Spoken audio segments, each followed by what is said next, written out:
अब जो है NTEP कर दिया है, नेशनल ट्यूबरकुलोसिस इलिमिनेशन प्रोग्राम, यानी जड़ से ही हम खत्म करें। पहले इरेडिकेशन में चल रहे थे कि बस बीमारी को खत्म करना है, अब जो है जड़ से खत्म करना है। तो ये 2025 तक खत्म करके हमने दम लेना है पूरे वर्ल्ड से। कि 24 तारीख जो है 24 मार्च, ये वर्ल्ड टीबी डे मनाया जा रहा है। पूरे विश्व का ये ग्लोबल जो है इशू है, वर्ल्ड टीबी डे, विश्व क्षय दिवस। अब चले ट्यूबरकुलोसिस के बारे में। जो क्षय रोग है तो ये बहुत सदियों से आ रहा है और पहले इतनी सुविधाएं नहीं थी, टेस्टिंग सेंटर्स नहीं थे, लोगों में जागरूकता नहीं थी और टीबी के बारे में नॉलेज नहीं था लोगों को। तो ज़्यादा से ज़्यादा लोग इन्वॉल्व होते थे। और एक चीज़ है कि अगर इस बीमारी को अगर सही टाइम से डायग्नोसिस हो जाए, सही टाइम से ट्रीटमेंट हो जाए, सही तरीके से फुल ट्रीटमेंट लिया जाए, तो 100% क्योर रेट है, यानी आदमी ठीक हो सकता है। और अगर सही टाइम से इलाज नहीं हुआ, डायग्नोसिस नहीं हुआ, इलाज नहीं हुआ और दवा खाने से कोई नेग्लिजेंसी हुआ, नहीं खाए, तो 100% डेथ है, यानी आदमी 100% मर सकता है। क्लियर सी बात है। तो हमारे हेल्थ डिपार्टमेंट ने और सरकार ने सब मिलजुल के इस बीमारी के बारे में जागरूकता किया और बाकी जितने भी टेस्टिंग फैसिलिटी ये हुआ और दूर स्टेप पे हर आशा वर्करों के थ्रू जा के घर घर में जाके हम इस बीमारी को फाइंड आउट कर रहे हैं, निकाल रहे हैं। तो ये डेथ रेट तो क्या, अब इंसिडेंस ही बहुत कम हो गया है। अब कहने का मतलब कि अब डेथ शायद मुश्किल से किसी को टीबी के बीमारी से हो रहा है। कि जो ये बीमारी है ट्यूबरकुलोसिस यानी क्षय रोग, तो ये बिल्कुल सी फैलने की बीमारी है, फैलने वाली बीमारी है। जो ओवर क्राउडिंग में कहीं हम बस में जाते हैं या बाजार में जाते हैं तो जो 2 4 10 आदमी के बीच हम जाते हैं, जैसे यहाँ भी बैठे हैं तो एक छत के नीचे एक रूम में बैठे हुए हैं, तो अगर किन्हीं आदमी को अगर है तो जो सांस लेते हैं या छोड़ते हैं या फिर खांसी करते हैं तो उससे बैक्टीरिया फैलता है, एक दूसरे में सांस में जा सकता है। तो ये बैक्टीरिया का नाम है, जो कॉजेटिव एजेंट हम बोलते हैं क्षय रोग का, ट्यूबरकुलोसिस का, इसका नाम है माइकोबैक्टीरियम ट्यूबरकुलाई। ये बिल्कुल बैक्टीरिया है। और जो आजकल जो बीमारी कोरोना और बाकी एक नई बीमारी है H3N2, ये वायरस बीमारी है। जो फ्लू का ये होता है वो वायरस और बैक्टीरिया में दोनों में अंतर है कि बैक्टीरिया इज क्यूरेबल। ट्रीटमेंट चलता है, एंटीबैक्टीरियल हम दवा देते हैं इसमें ट्यूबरकुलोसिस के बारे में, तो 100% क्योर है। सबसे पहली बात ये है कि जान लेना है कि ये क्यूरेबल है या नहीं है। बिल्कुल क्यूरेबल है, यानी बिल्कुल ठीक हो जाता है, बशर्ते कि टाइम से डायग्नोसिस हो जाए और टाइम से ट्रीटमेंट लिए और दिया जाए और सही तरीके से उसका इस्तेमाल हो। और सबसे अहम चीज़ है कि आदमी की जागरूकता कि हाँ हमें ठीक होना है। जब ठीक होना है, जब दिल से ये जागरूकता आ जाएगी तो सही ढंग से वो दवा भी खाएंगे, टाइम से खाएंगे, जैसे बताया जाए वैसे करेंगे। और बीच बीच में टेस्टिंग भी हम करते रहते हैं कि बीमारी का जो कीटाणु है वो शरीर से गायब हुआ या नहीं हुआ। तो ये बात एक अलग।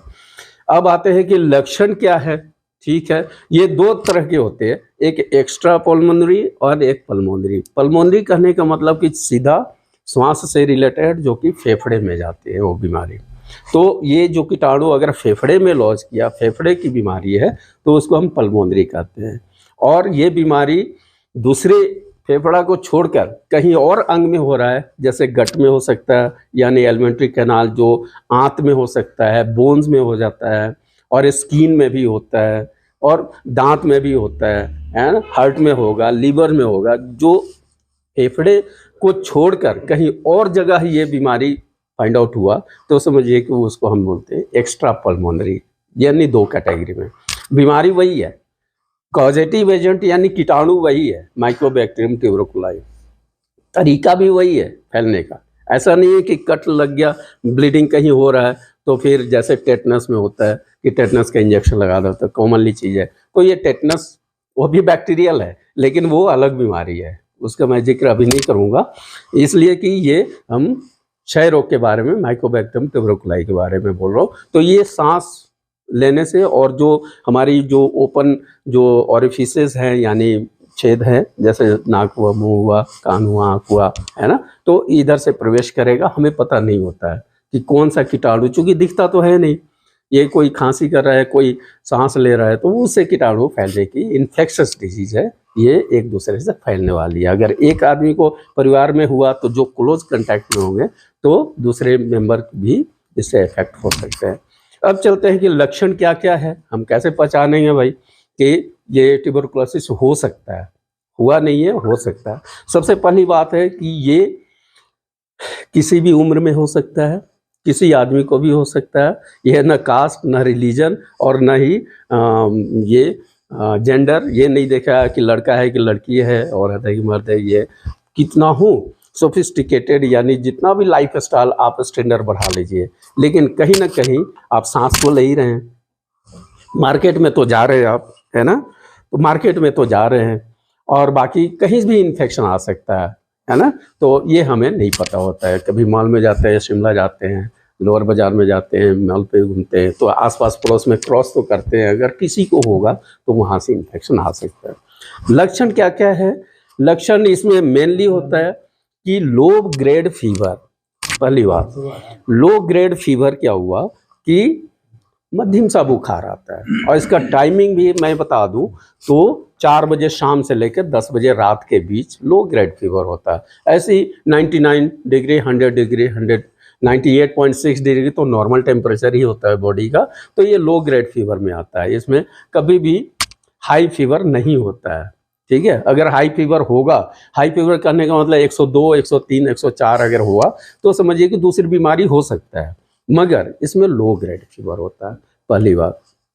और preferably in the evening time. Evening time दिन भर आदमी रेस्ट काम के प्रति अरे परे चलता है, 9 बजे 10 बजे इधर काम किया तो फील नहीं होता है, क्योंकि बैक्टीरिया अपने जगह लेकर सोया रहता है। जब हम रेस्ट करने लगते हैं, जब ये घर में आ जाते हैं, काम से लौटते हैं, तो जब बैठेंगे तब वो वार करता है, तब अपना सिम्टम्स दिखाना शुरू कर देता है। तो पहला बात हुआ कि बुखार, और ये भी बुखार कंटिन्यूअस आएगा, यानी रोज का इसका रूटीन रहेगा कि 4 बजे से 10 बजे के रात तक लो ग्रेड फीवर में रहेगा। 100 डिग्री, 101 डिग्री, 102 से ऊपर नहीं जाएगा, तब समझिए कि हो सकता है। दूसरा लक्षण है खांसी। खांसी चूंकि ऐसा है कि जो पल्मोनरी की बात किया, जो फेफड़े में है, फेफड़े की बीमारी है, तो उसमें खांसी आएगा, है ना। तो खांसी क्या है कि उसमें भी हम ये कहते हैं कि खांसी का भी कैरेक्टरिस्टिक क्या है कि खांसी जब करेंगे तो उसमें स्पुटम आएगा, यानी खुंगास जो आता है, तो वो आता है, उसको बोलते हैं प्रोडक्टिव कफ। यानी खांसी हो रही है तो लेकिन उसमें कफ निकल रहा है, तो उसका हम स्पुटम टेस्ट कराते हैं। तभी आजकल अभियान चला हुआ है, हमारे आशा वर्कर संडे को भी आपके घर में दस्तक दे रहे होंगे कि भाई घर में किसी का खांसी तो नहीं है, तो अगर खांसी है तो इसमें स्पुटम कप एक जो है, एक प्लास्टिक का इसमें कंटेनर देते हैं, उसमें इकट्ठा करके फिर हम 2 बात मैंने लक्षण की बताया, पहले तो बुखार का लो ग्रेड फीवर, दूसरा खांसी। अगर मान लीजिए एक्स्ट्रा पल्मोनरी में है, अगर इन्फेक्शन एक्स्ट्रा पल्मोनरी मतलब कि अदर देन लंग्स यानी फेफड़े के अलावा, तो उसमें खांसी के चांसेस नहीं है, इसलिए कि खांसी तो मेनली रिलेटेड है हमारे सांस लेने में दिक्कत हो रही है तब आ रही है।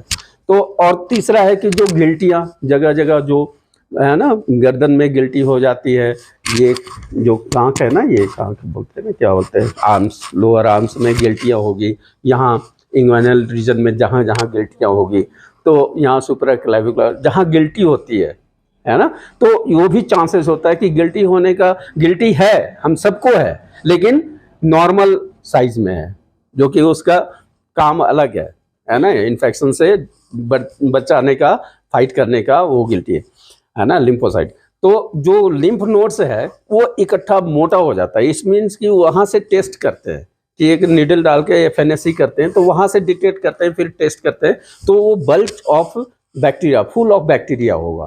अगर वैसी सिचुएशन है, गिल्टी में टेस्ट करते हैं तो वहाँ पे ये बैक्टीरिया जो है माइकोबैक्टीरियम ट्यूबरकुलाई डिटेक्ट होता है, तो समझते हैं कि ये होगा।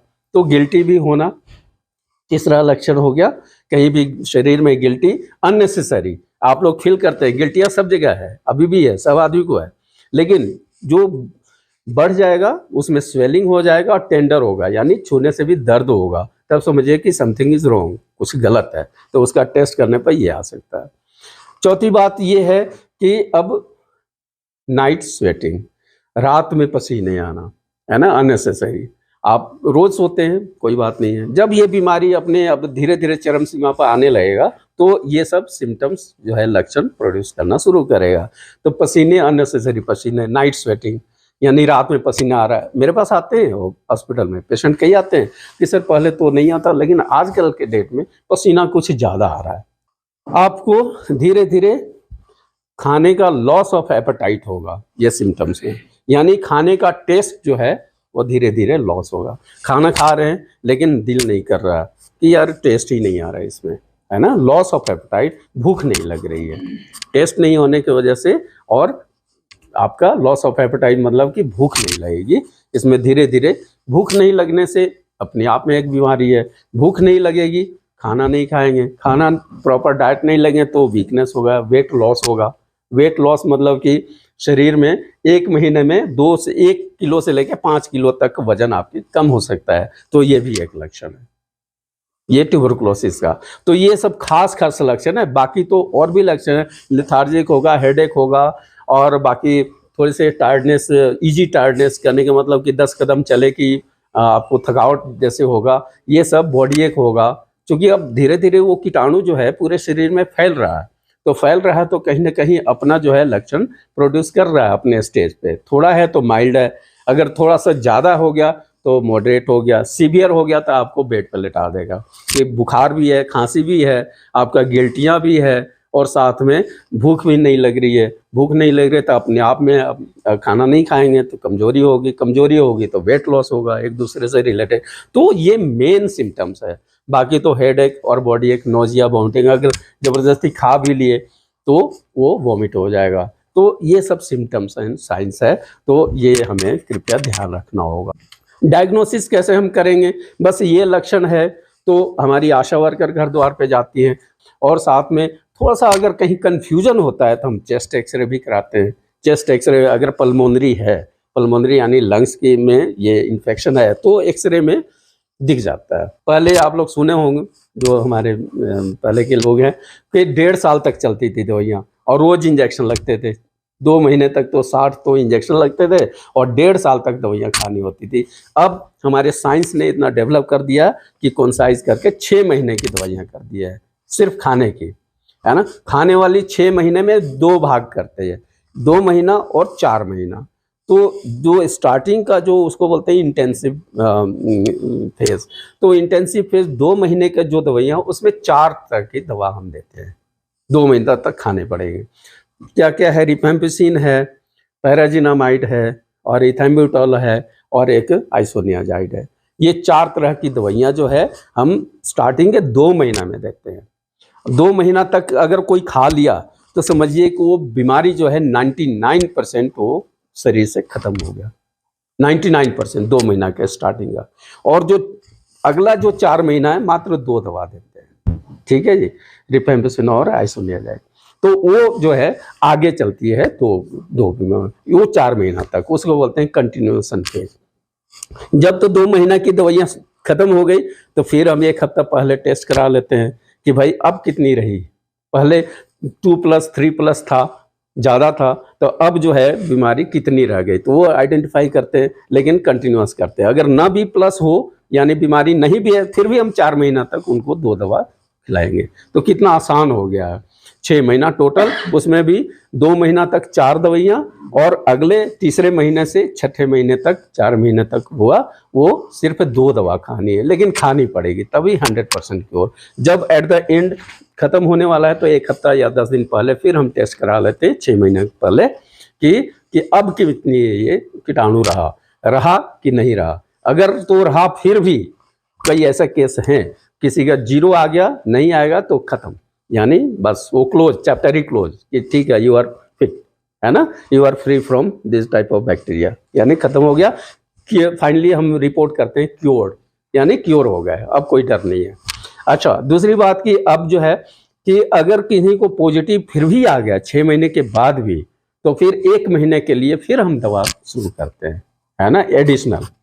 ठीक है, तो एडिशनल लिए तो 7 महीना हो गया, फिर हम टेस्ट करते हैं, फिर भी आया, तो समझिए कि एमडीआर वगैरह, है ना, ड्रग रेजिस्टेंस में हम जाते हैं, फिर हमें इंजेक्शन एक स्ट्रेप्टोमाइसिन जो पहले लगती थी वो हम लगाते हैं डेली।